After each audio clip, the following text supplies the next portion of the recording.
நமஸ்காரம். இன்றைக்கி நம்ம சேனலில் கருவேப்பிலை பொடி அரைக்க போகிறோம். இது வந்து தோசைக்கும் தொட்டுன்னு சாப்பிட்லாம், அதே மாதிரி சாதத்துலேயும் பிசைஞ்சுட்டு சாப்பிட்லாம். முதல்ல பார்த்தீங்கன்னா ஒரு ஸ்பூன் அளவுக்கு, சின்ன ஸ்பூனில் ஒரு ஸ்பூன் அளவுக்கு எண்ணெய் சேர்த்துட்டுருக்கேன், நல்லெண்ணெய். இதில் வந்து நம்ம ஃபஸ்ட்டு கட்டி பெருங்காயத்தை பொரித்து எடுத்துட்டுலாம். கட்டி பெருங்காயம் நல்லா பொரிஞ்சதும் அதை எடுத்து தனியாக ஆற வச்சுக்கலாம்.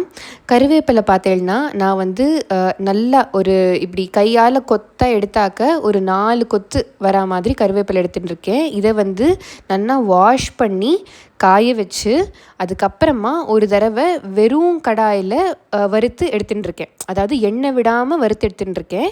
இப்போ நம்ம என்ன பண்ணுறோன்னா ஒரு சொட்டு எண்ணெய் விட்டுருந்தோம் இல்லையா, அதில் வந்து 2வது வாட்டியாக திருப்பி நம்ம வந்து வறுத்து எடுத்துக்க போகிறோம். இந்த மாதிரி 2 வாட்டி நீங்கள் வறுத்தெடுத்தால் தான் அது வந்து நல்ல மொறுமொறுன்னு வரும். அதே மாதிரி மிக்சியில் போட்டு அரைக்கும்போது நல்ல பவுடராக நல்ல சூப்பர் ஃபைன் க்ரீன் கலரில் வரும் அழகாக. ஸோ ஞாபகம் வச்சுக்கோங்க, ஒரு வாட்டி அலம்பி காய வச்சுட்டோ அதுக்கப்புறம் வெறும் வானிலையில் ஒரு வாட்டி சும்மா வறுத்து எடுத்துகிட்டு ஒரு 5 மினிட்ஸ் சும்மா இப்படி கையை ஆட்டினா போகிறோம்.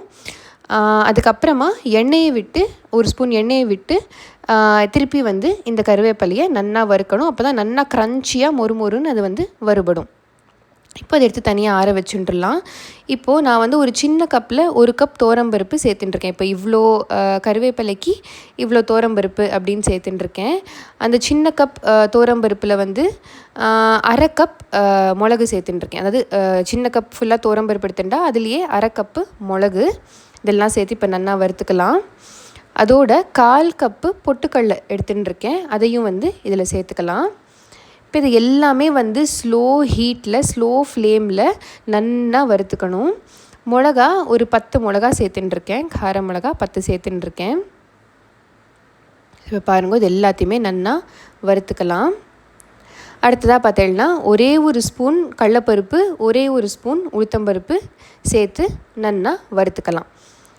சில பேர் ப்ரப்போர்ஷன்லாம் கொஞ்சம் வேறு மாதிரி வச்சுட்டுருப்பா, கடலப்பருப்பு கொஞ்சம் கூட சேர்ப்பா, சில பேர் வெறும் கடலப்பருப்பு உளுத்தம்பருப்புலேயே வறுப்பா. பட் எனக்கு என்னமோ இது வந்து கொஞ்சம் நன்னா வரும்னு பட்டுது. ஐ மீன் இந்த மாதிரி அரைச்சா எனக்கு நன்னா பட்டுது. அதே மாதிரி சில பேர் ஜீரகம் போடுவா, எனக்கு அதுவும் ஒத்து வரல.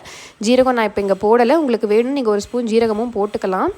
பட் இது இல்லாமல் இந்த மாதிரி குவான்டிட்டிக்கு இந்த மாதிரி இந்த ப்ரொசீஜரில் பண்ணாலே பொடி ரொம்ப நல்லா வருது.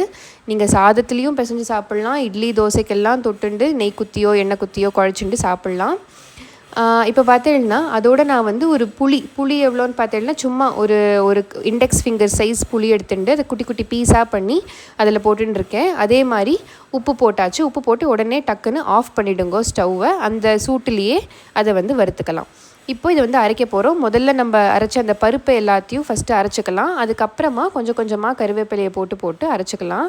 இப்போ பார்த்தேன்னா எனக்கு இங்கே கேமராவில் கேப்சர் பண்ணி தான் தெரியல இது ப்ராப்பராக. பட் ஆனால் பாருங்கோ, நன்னா க்ரீன் கலரில் ஃபைன் பவுடராக நம்ம வந்து அரைச்சிருக்கோம். இது வந்து ரொம்ப ரொம்ப ஹெல்தி, ஹேர் ஹெல்த், எல்லா ஹெல்த்துக்கும் இது ரொம்ப நல்லது. உங்களுக்கே தெரியும் கருவேப்பிலையோட பெனிஃபிட்ஸ் என்னென்னு. கண்டிப்பாக நீங்களும் அதில் ட்ரை பண்ணி பாருங்கோ.